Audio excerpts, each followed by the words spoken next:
Welcome, Organic Matrix members, and today is a special day. We get to speak with Dr. Michelle Gordon. This episode is going to serve the people who are afraid to change careers, and those who are going through burnout, and those who feel trapped by the expectations of those around them, like mentors and parents. Many people feel trapped working a job that they have no passion for. How can we take steps to break free from these expectations that influence us growing up? After this episode, you'll feel more confident about chasing your passion and launching your life. Dr. Gordon ran a multi-million-dollar surgical practice from 2005 to 2020 and grew it to 5 surgeons. She was burnt out from many sleepless nights and the overall lack of empathy for doctors by the corporate medicine. All the overnight calls, lack of sleep, and generalized discontent with medicine led to severe overwhelm and burnout. Her life, as she knew it, was no longer sustainable. And then COVID hit. She walked away from her successful practice to recover from burnout and overwhelm. She discovered suffering is optional, and it's possible to heal from burnout quickly with the right tools. Dr. Gordon is also the host of podcast Launch Your Life. It's the only mindset podcast that provides weekly actionable insights for lasting happiness and change for high-achieving professionals who are ready to bounce back from burnout. Now, she's pivoting into a newer and more encompassing mission to provide weekly actionable insights for lasting happiness and change for high-achieving professionals who are ready to bounce back from burnout. Welcome, Dr. Gordon. Thanks so much for having me. I'm really happy to be here. It's an absolute honor, and it's a privilege to meet you. Where are you from? Well, that's such a loaded question because I've lived on both coasts. I grew up in Washington State, southeastern Washington State, in a small town called Richland. And if you want to know more about it, just go and listen to episode 161 of my podcast, the Launch Your Life podcast, because I talk about the history, which is fascinating. And when I was 20-ish, I moved to California, lived in California for 16 years, went to medical school and college there. And then I started moving across the country while I was doing my training. So I was in Chicago for a year, and then I moved to New York, and I've been in New York since 2001.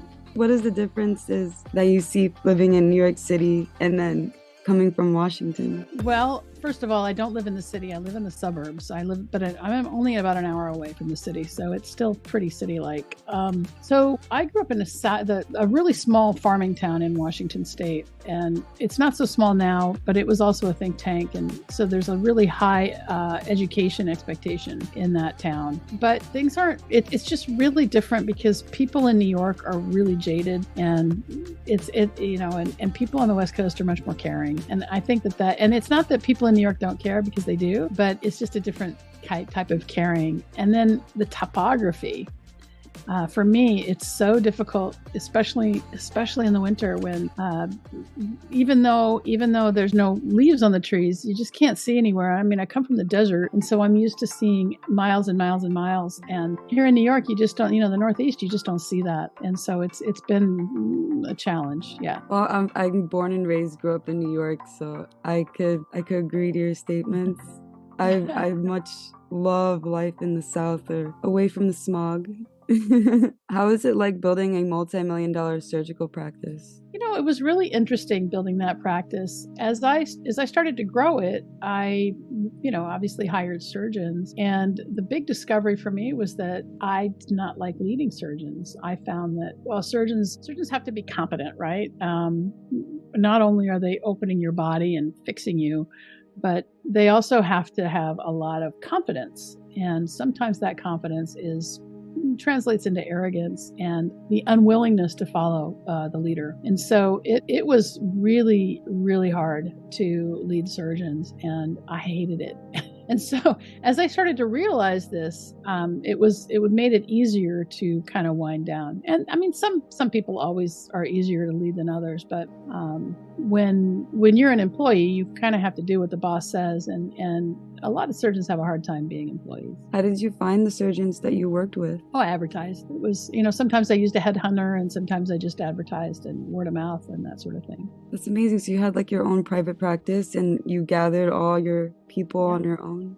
That's incredible. Yep. What inspired you to go from being a surgeon solo practice to opening up a practice with multiple surgeons? My goal was to really leverage my time. I wanted to replace myself in the practice, and that proved harder than I thought it would be because there was a lot of resentment from the other surgeons because I was trying to really remove myself and become more not academic but more administrative.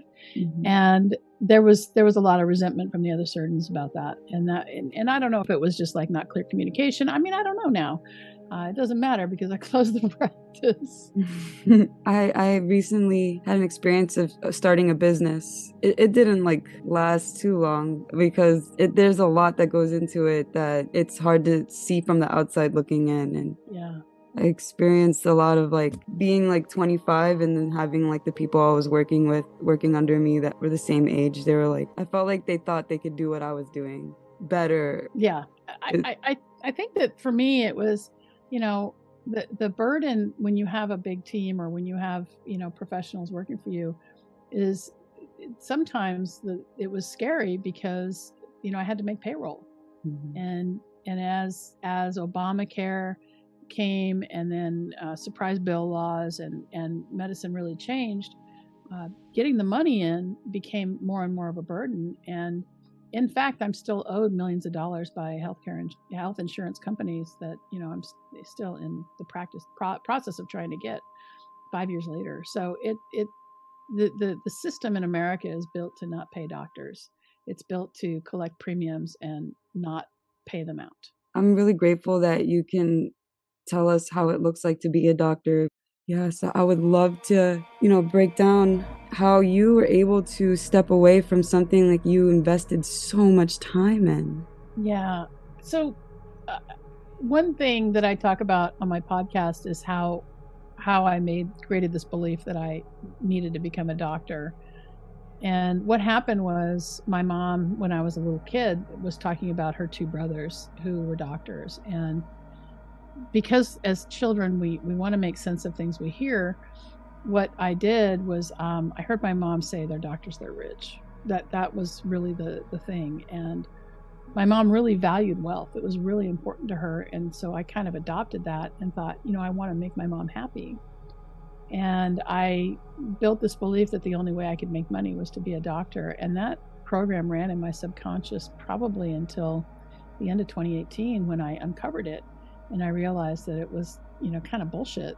And it, making money isn't just related to being a doctor. There's lots of ways to make money. And so as I undid that belief, I started to really look at my life as a doctor and how, while I was really good at it, it wasn't really aligned with who I wanted to be. And that's how I started planting the seed to be able and started making kind of, plans to get out of medicine. So it was a couple-year process to get out of medicine, but COVID was enough. Because I'm in New York, and in New York, nobody was surviving. It was, and then it wasn't just the fact that people weren't surviving, which is demoralizing, but it was the way the hospitals treated us, and really just locked us out in a lot of ways. It wasn't like they trusted the doctors to not come in with COVID. They closed a bunch of entrances and, made you check your temperature. And it was I just wasn't going to live like that. Yeah. It seems to be very unfair on both sides because being on the patient side, I see one story, but I have a lot of friends that are nurses and people who are on the forefront in the hospitals in the city.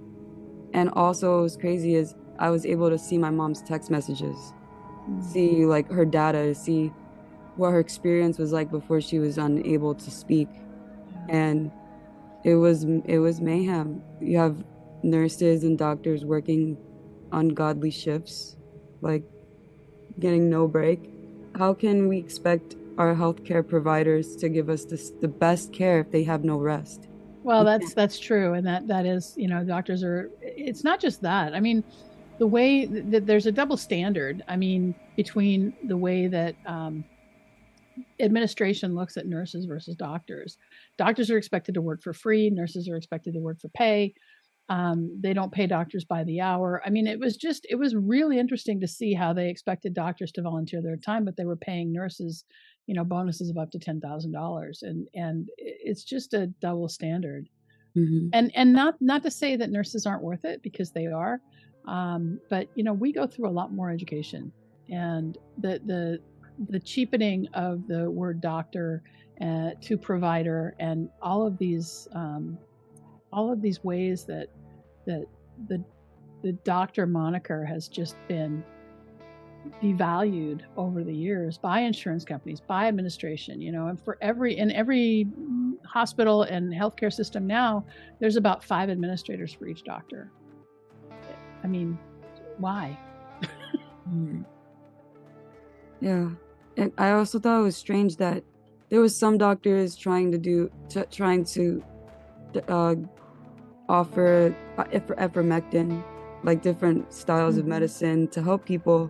It was very shocking to see doctors get crucified in the media for trying alternative methods when we were faced with disease. Like, it's the doctor's job to use their knowledge, their years of practice to prescribe us medication. Nobody ever bats an eye when someone's prescribed opiates, but like when you go to a doctor for COVID, in the past, you'll tell them your symptoms, and it's like they have no medication they can give you. They're like, oh, it's COVID, there's no medicine. Like, that's what would happen in the clinics I would go to. Yeah, I mean, I think that because we want to practice evidence-based medicine, and there still isn't a lot of evidence for ivermectin. The monoclonal antibodies seem to work, and remember, when COVID first started, it was novel. We had no idea how to treat it, and we didn't understand why people were having multi-system organ failure, and why the blood was so thick, and all the things. And it took us some time to figure it out. And so I just think that when confronted with alternative therapies, I think that there are alternative therapies that don't involve prescriptions, right? So ivermectin is not an inert drug; it's still a drug. And so one of the things that came out of China was vitamin C, and so people started taking more vitamin C and zinc, right? So I think that we have to really weigh the truth of treatment versus the evidence before we decide whether doctors are doing the right thing or not. Before you reached your level of success, did you ever think about quitting? I did. I tried to leave medicine several times. When I started the job that I was in, I'm not in it anymore, but it was hostile. And one thing that I did not understand as I was going through medical school, because I made a lot of really great friends in medical school, was that as you become a professional, there's a lot of jealousy among doctors, and doctors become your worst enemies when you're a doctor. And so if you're making more money than the other person, or if you're doing something different than other people, there's just the other people will do their best to tear you down. And when I first opened my practice, there was one guy who was like the main guy there, and I met with him just so I could meet him and talk to him, and he said, "You'll never make a living here." And that was my introduction to surgical practice. So it was really hostile, and it wasn't fun. And I got to a point where I was the busiest surgeon, and I didn't have any help, and I had it. And so I took a break and went and did some locums for a while, and then I went back and enjoyed a lot of success. Is it like competitive? Like, yeah, doctors are super competitive with each other, and especially similar specialties. So yeah, it's super, super competitive. And even if you're not in the same specialty, if you're in an adjacent specialty, say GI and surgery, there's a lot of jealousy. That's my personal experience, and that's anecdotal. Yeah, I mean, I never expected that, because I would think you guys all have similar interests. Like, yeah, there was a lot of competition for patients. A lot of jealousy. So yeah, I mean, it's just maybe that was unique to my place where I was working, but that was certainly my experience. How did you treat your burnout symptoms during your 16 years of residency? So I didn't have 16 years of residency. I had 5 years of residency, and it was a 15-year kind of process from starting college, I think. 4 years of undergrad, 4 years of medical school, but I did actually 6. I did 6 years of undergrad because I went to junior college, so that's why it's 15, and then 5 years of residency. But I wouldn't say I was burned out after residency. I got burned out after working on my own and taking a lot of call for 5, 6, 7 years, and the way that when I was talking about the competition and the hostility really was hard for me, and I didn't have good communication skills back then, and so I didn't know how to process it. And when I took a break from it, I just took some time. I mean, back before I went back to work as a surgeon, I took some time, and then I went and did some locums, and that helped my confidence because I was really good at the skill.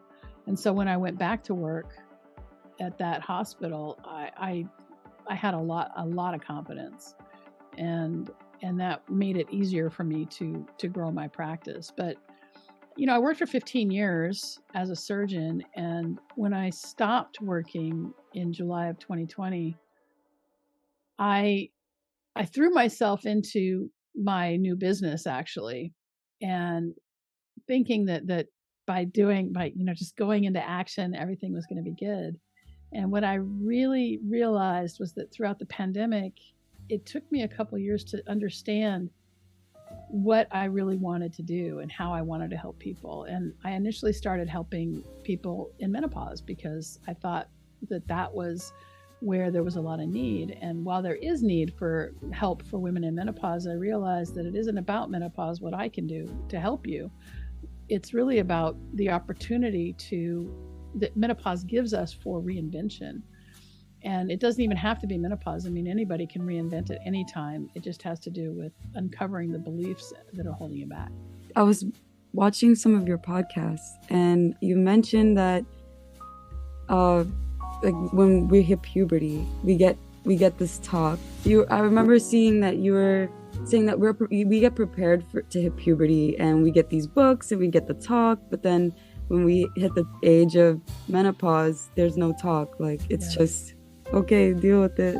Yeah, and it's really, I mean, menopause is really can be a really disruptive time for women, and for some reason there's not a lot of discussion about it. It might just be because of the way Hollywood deals with aging women, and magazines and whatnot. You start to get wrinkles, you maybe gain some weight, start to feel maybe not so great about yourself, and we don't want to talk about menopause. Nobody wants to admit that they're in menopause. And so it's what I like to say about menopause is that, obviously in menopause, you're going to lose your hormones, right? That's what happens.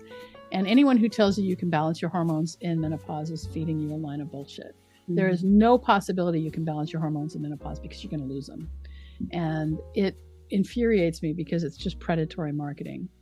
So I like to tell women that menopause is a natural rebalancing of hormones, and you just kind of got to work through it. And there's help for it. You can take some hormone replacement, but in reality, there is a natural rebalancing. And then once you get through it, on the other side, when you're postmenopausal, it's really not that bad. I mean, you still get hot flashes sometimes, and it depends on what you eat, can make it easier to gain weight. But at the end of the day, menopause does not have to be that disruptive.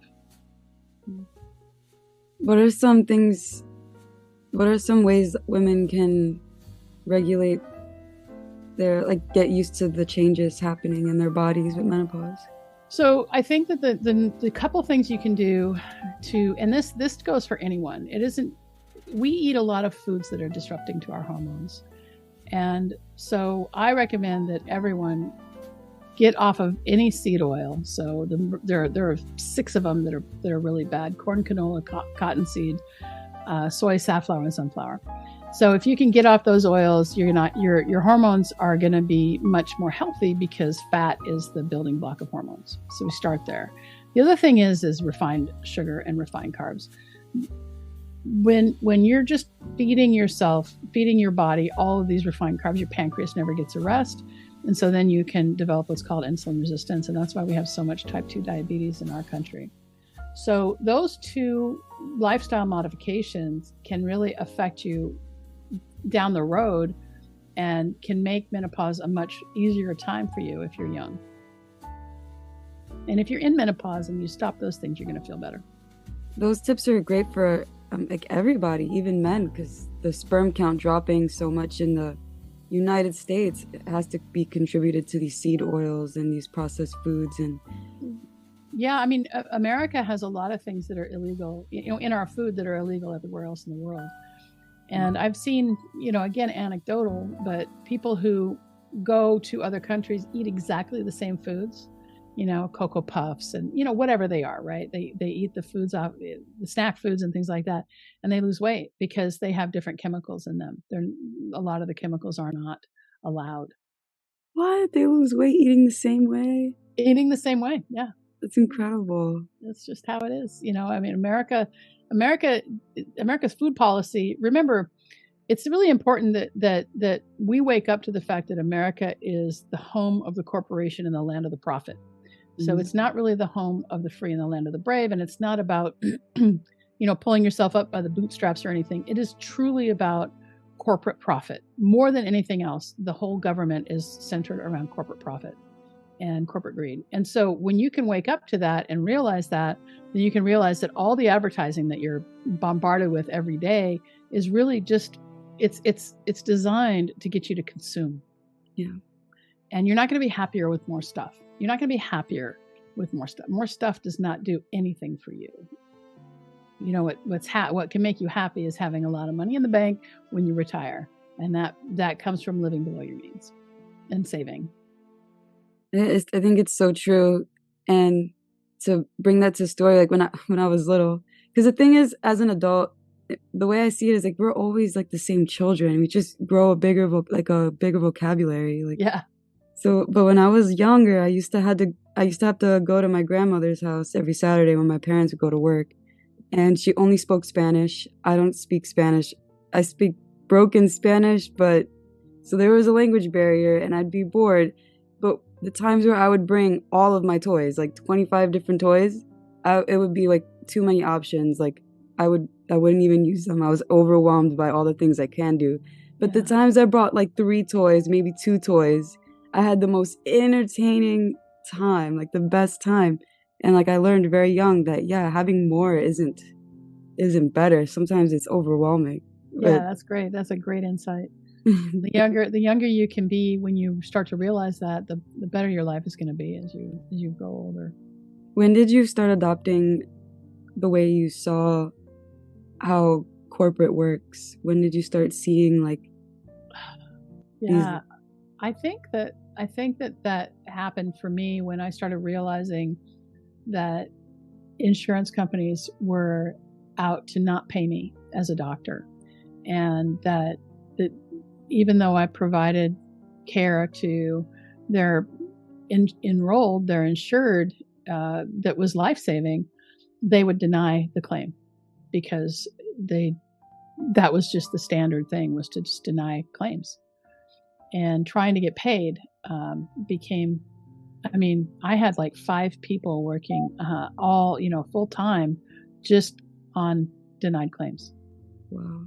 Yeah. That makes me have so much more empathy for my co-payments and like not missing them. That you make me more grateful for the system that we do have. And like, I'm glad that we're having this conversation because a lot of us just take it for granted. America, I think that's our biggest problem here, that we have so much that we don't know how to pay homage to it. Like that's why I respect cultures that fast and go through sacrifice, because it makes you realize how privileged, how lucky we are. Like 1,000 years ago, we didn't have the stability and the level of medicine that we have now. So yeah, that's true. I think also though that when you look at every other developed country in the world, they have universal health care.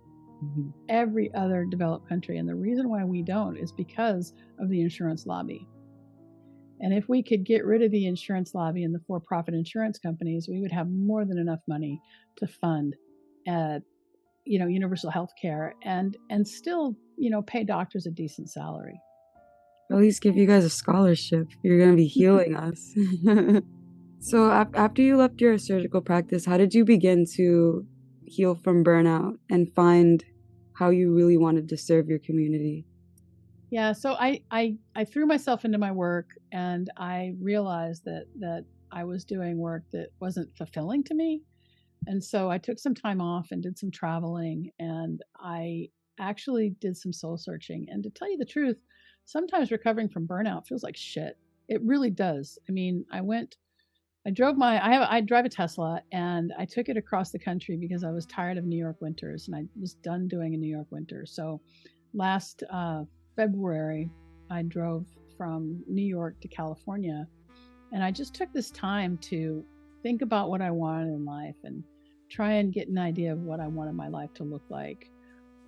And then I did something with my online business, and it just did not work, and I went into a depression. I tried to figure out like what is going on. I just took a break from everything, and even my self-care, like I wasn't exercising, I wasn't doing the things that I normally should do, and I spent a lot of time thinking about what it is I wanted in life and how I wanted my life to look, and that time between, say, March and May is where I realized that I need a lot of freedom. I need to have a business that allows me to help people, but also gives me freedom to do things that I like to do. And one of the things I've realized I really like to do is bake. And so I started baking sourdough bread and making desserts and things like that. And that's been a lot of fun, just to have a creative outlet that doesn't have anything to do with my business. That's awesome. Sourdough bread is my favorite. It's hard. I mean, I haven't perfected it, but it's been good. So is Launch Your Life your current passion now? So I had I've been podcasting since June of 2019, and the podcast was called Menopause Movement, and so there's a lot of menopause content in my podcast. But starting in January of this year, or maybe a little bit later, maybe it was February or March, I can't remember, but we changed the focus of the podcast because I realized that what I'm super interested in is mindset, brain science, and how and the process of change and how we can really get ourselves to do things that we want to do. Because if you know how you want to feel, but you're not able to get yourself to take the action, I mean, think about it. All the things that you want in your life, right? You think about it, you think, I want to lose weight, but you don't exercise. I want to lose weight, but you're not eating the right food. I want to lose weight, but you'd having pizza every night, that kind of thing, right? So that's just one example. But or I want to have a thriving business, but I'm not spending the time doing it. Or I want to declutter my house, but I'm not taking time to do it. And as I started to realize that this was what I really cared about, like helping people create effective change in their lives, effective, lasting change in their lives, I went to talking about Launch Your Life, because there is a lot of opportunity everywhere throughout your life that you can reinvent yourself. And as I started looking at my own history, I saw that I have been reinventing myself over and over and over since I was probably about 5 years old, and seeing how my brain protected me and made it so that I could look at life from a different perspective. And as I started to realize that, it was like, oh, well, this is perfect. And so we changed the name of the podcast, started talking about mindset. And then about 5 weeks ago, I embarked on a memoir series. And so now I'm just telling stories right now of my life. And the reason I'm doing that is because I wrote a memoir in 2018, 2019, something like that. And I just left it. I never did anything with it. I just wrote it. And so now I was like, oh, well, I can do it on the podcast, and people can get to know me and can kind of understand some of the struggles I went through, and that I'm just as human as everybody else. And so it's been really interesting, and it's been enlightening for me, and I think for some of my listeners. Oh yeah, I'm a personal fan of your memoir series, and I can't wait to listen to more of it. And you guys, you Matrix members, you have to check out this memoir series. It's like putting on a VR set without the VR set. Like it's so descriptive. It's like you're right there with Dr. Gordon, and it's inspiring to all the things that you managed to pull strength from, and like that you really seem like an unstoppable person, because it's not that your life is perfect, but it's the fact that you have the resilience and the the strength to bounce back. And I pay homage to you, Huh, and I thank you. honor your story. Thank you for being generous with your personal history. Yeah. So if you're going to go back and go to look at the Launch Your Life podcast and want to just do the memoir series, start with episode 161. If you haven't heard about Anchor by Spotify, it's the easiest way to make a podcast with everything you need all in one place. Let me explain. Anchor has tools that allow you to record and edit your podcast right from your phone or computer. When hosting on Anchor, you can distribute your podcast on listening platforms like Spotify, Apple Podcasts, and more. It's everything you need to make a podcast all in one place. And best of all, Anchor is totally free. So download the Anchor app or go to anchor.fm to get started. So how can we know the difference between burnout or needing a lifestyle change? I don't know that there is. I think that if you're burned out, you need a lifestyle change. I don't think that there's a huge distinction between them, because you can get burnout from work, from having a shitty boss, or from just working all the time and never taking a break. I mean, that's one way to develop burnout. But another way is to not sit with yourself enough, not really get to know your thoughts and how you talk to yourself, and understand that the way you talk to yourself is probably causing a lot of your emotions. And so I would say that if you're feeling overwhelmed, or you're feeling burned out, that the first thing to do is to look at your habits in your life and see what kind of habits you want to change, decide where you want to go, and then start small and decide whether this is right. Is this going to take me closer to my goal or not? And then do the thing that will. I think a key thing you said is like defining a goal, right? Yeah, I mean, here's the thing about goals. Goals can feel really they can feel really out there, right? Like I want to make $1 million. Okay, great. But I'm only making 30,000 a year right now. So how do I go? That's more than a, what is that? Like that's 30x plus, right? Mm-hmm.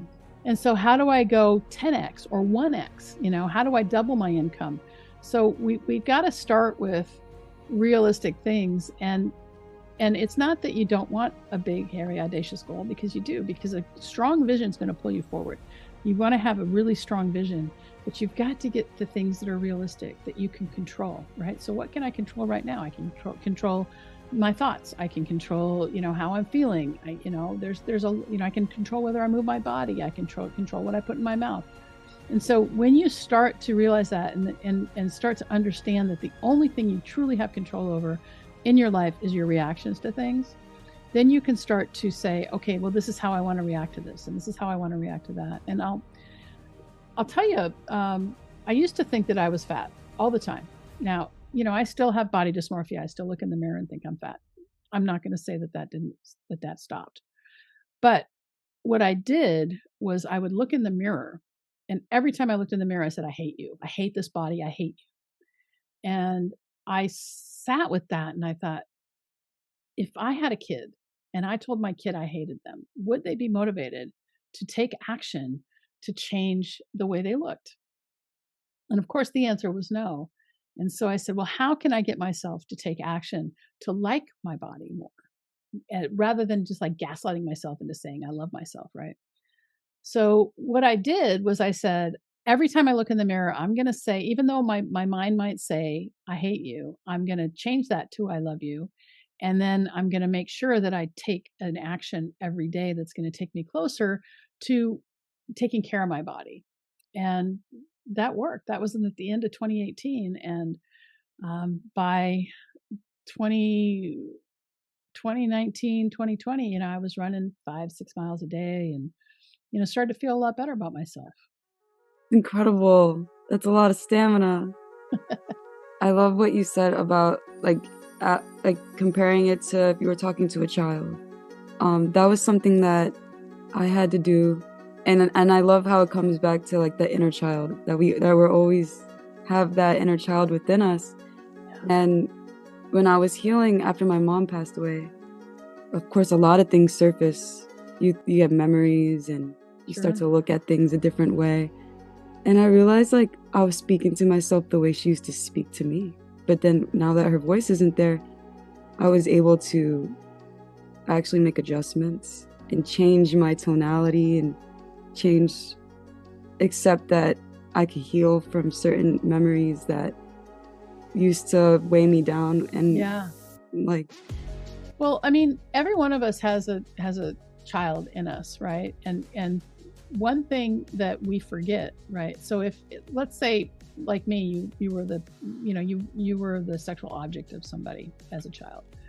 And if you want to know more about that, go and listen to my podcast. I talk a lot about it. But if you've decided that you're just going to be a victim, right? And that this event happened to you and it is, because of this thing, all these things are up in your life, right? Hope I can say that. It's okay. Then what's happening is you're letting a child run your life. And if you want to, think like a 6-year-old or 7-year-old or 10-year-old for the rest of your life, that's great. Go ahead. But as an adult, you have the opportunity to go back and parent that child and actually talk to that child about how they can forgive. And when they forgive, they get free. Forgiveness isn't for them, it's for you. Because when you forgive, they don't have power over you anymore. Do you think on some level forgiveness is conscious? Oh, I think it starts consciously, yeah. And then you have to work into subconscious. Yes. Forgiveness is is really layered. It's multi-layered. Yeah, because there's things in my life like I want to just forgive. Like consciously, I'm like, I want to let it go. I don't want to react to it. I don't want it to touch me. And I think the more that I tell myself it's okay, I could let it go. Like 1 centimeter, I like let go a little bit. Yeah. But it's so easy to fall right back down the ladder, like miss a step. The reason for that is because your brain wants to think the same way all the time, and so you have to give it a pattern interrupt, and you have to pick a trigger, kind of like what I did was with the mirror, right? Because I just had this thing from my childhood. I hate you, I hate you, I hate you. And I had to make a trigger. Like every time I look in the mirror, I have to say this to myself. And so we can change our thoughts, but you've got to remember that we've got Grand Canyons of thought in our mind. And the only way to change it is to create a pattern interrupt. But you also have to be really, really gentle with yourself when you don't do it. Because if you're saying, oh, damn it, I suck, I can't, then you're not gonna get it done. And so it's really important that you are forgiving to yourself first. The brain's job is to think, and it's just going to think over and over and over. And, you think about it, we have at least 60,000 thoughts a day, and 90% of them are untrue, unhelpful, and, bad. So we have to think, we have to find a way to kind of steer our thoughts into the positive. Do you see yourself as a coach? I'm a coach. Yeah. Do you have practice for clients right now? I do. It's called Launch Your Life. Oh, so Launch Your Life coaching program. Can our listeners, like if they would like to work with you personally, they can find you through Launch Your Life? And yeah, so you can go to discover.drgordon.me, and there's a little questionnaire you can fill out there, and I'll read it, and then we can have a chat afterwards. Oh, that's so special. Yeah, just put in your you put in your email address, then we can work out a time to talk. I love that. Yeah. What do you advise for those who feel stuck doing something they hate doing? Wow. I think that what's important for this is to really get a clear understanding of what you don't want, so that you can get a clear understanding of what it is you do want. And so when you decide what you want your life to look like, when you are actually able to sit down and think, I want my life to be like this, and then you can start to take inspired action toward it. But in my experience, the best way to get this done is to hire a coach. And I've had amazing coaches in my life. I've had shitty coaches in my life, but all of them have taken me closer to my goal. I love that. When did you start incorporating coaches into your life? First time I hired a coach, it was 2010. It's 2010, maybe 2011. So do you stick with one coach for a long time? How does that work? Well, the first coaching that I hired was a 20-week coaching program, and it helped me decide like how I wanted my business to look. And it wasn't business coaching, it was life coaching, but it made me want to really help me get clear on the fact that I was working for a corporation and I hated every minute of it, and I would be okay going back to work for myself. And it gave me the impetus to reopen my practice after I'd closed it for a while and gone to work in locums, and then I took a job. And I reopened my practice in 2012, actually, and I made more money than I'd made in my whole life. That's awesome. I love that. That's a great testimony. And that's when I was able to grow the practice. Between 2012 and 2018, I grew it up to 5 surgeons. There's a lot of value in getting a little bit of help. Yeah, without question. How can we take steps to break free from past or current expectations from those around us? Well, I think expectations are it's such a trap, expectations, because expectations are where suffering starts. So suffering comes from unmet expectations. And so it's really important to check your expectations. Now, that's not to say that we can't be responsible for the people we're responsible for. Like if you have children, you got to take care of your children. I mean, it's expected, right? So there are societal expectations that are important. But when you really understand that the only person that can make you happy is you, and you get happy from looking inside and finding the things inside. And trust me, it's not money. Now, you got to get a certain amount of money to start to feel happy. But then after a while, more things doesn't make a difference. More money doesn't make a difference. It really is about finding your purpose from within. And you can actually see how this happened with Oprah.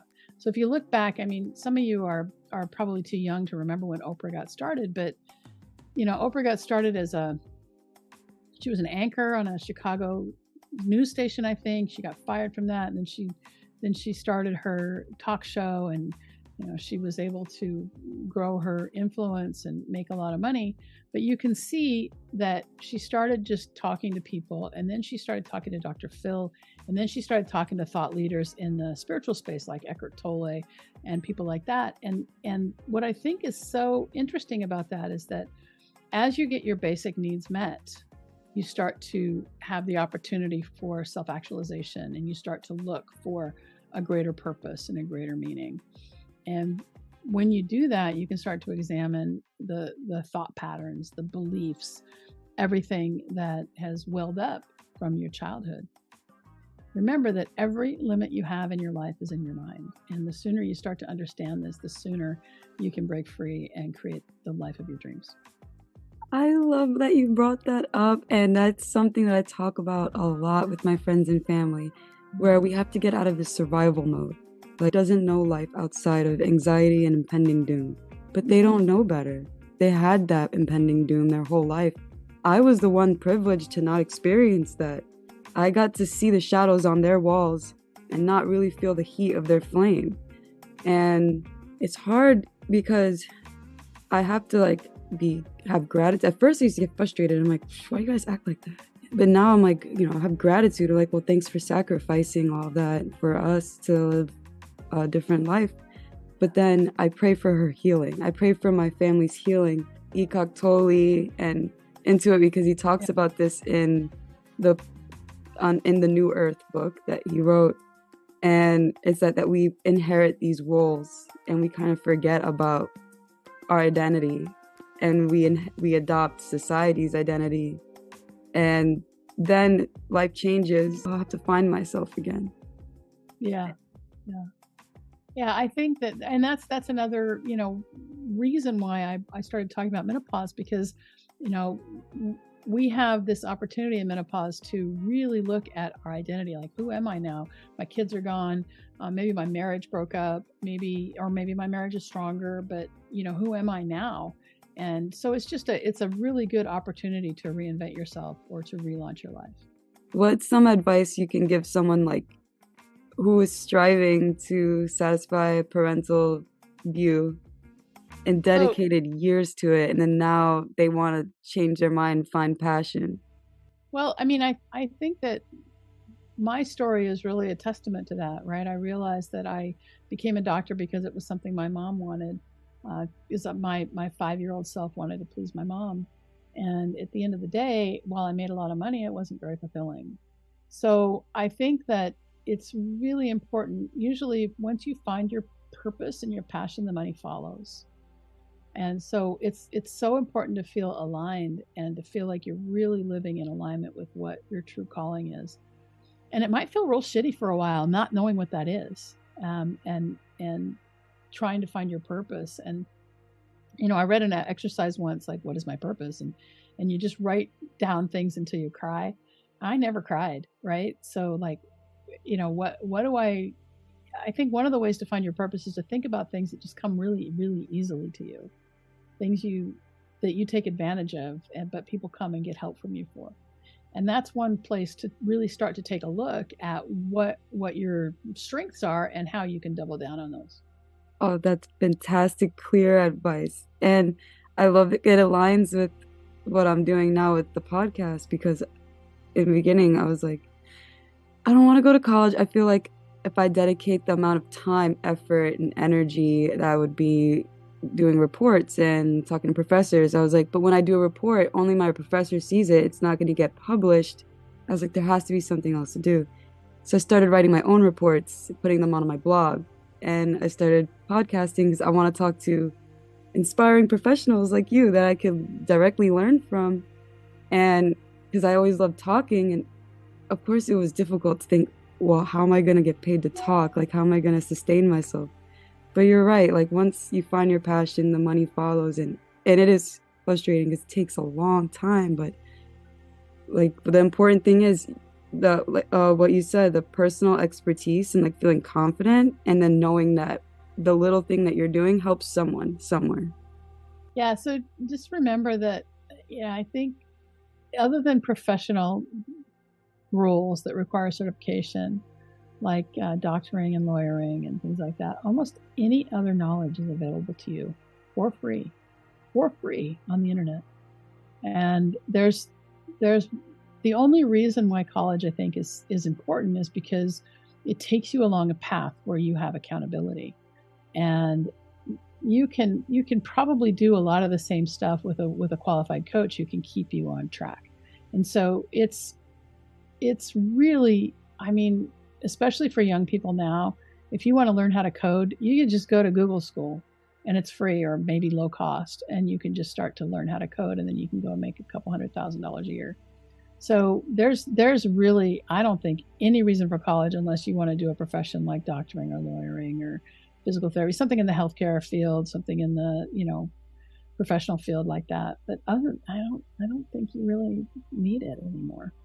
We're in the age of the creative being right now. It's incredible. This is a great time for people to have opportunity to adapt to the technology coming, because since the Industrial Revolution, people were like, these robots taking our jobs. But there's a lot of free resources out there. We don't have to be stuck. Well, I think it's important to remember that the reason why we have the education system the way it is to teach us to follow bells, because that's the way they wanted people to be able to work in a factory. And so the education system that we have in place in our country is designed to create factory workers. It's not designed to create independent thinkers. And so if you want to be an independent thinker, you want to really start to question everything that anyone ever told you, because it's just a truth. It's not the truth. Right. Dr. Gordon, we're ready for some rapid fire. Right on. What's your biggest failure, and what did you learn from that experience? Oh man, I invested in a startup. Too much money into a startup, and what I learned was to rely on financial advisors when it comes to investing. That's great advice. I wish I did the same. What star sign are you? I was born October 25th, 1964. I am a Scorpio. Yeah, water tribe. I'm a Pisces. Right on. What is a common myth about your job or field of expertise? So I can talk about medicine first. So my former career, and that is that I think the commonest myth is that doctors are like know-it-alls or are arrogant, and I think a lot of us really just want to help you. And what's happened with the cheapening of the doctor name and the consumerism side of it is that we've really lost our autonomy, and doctors as a whole just want to get you better. That's really our intent, but it's not our fault that we're taught sick care, because it's designed that way. It's designed to teach sick care and not well care, healthy, to make you more healthy. It starts in medical school.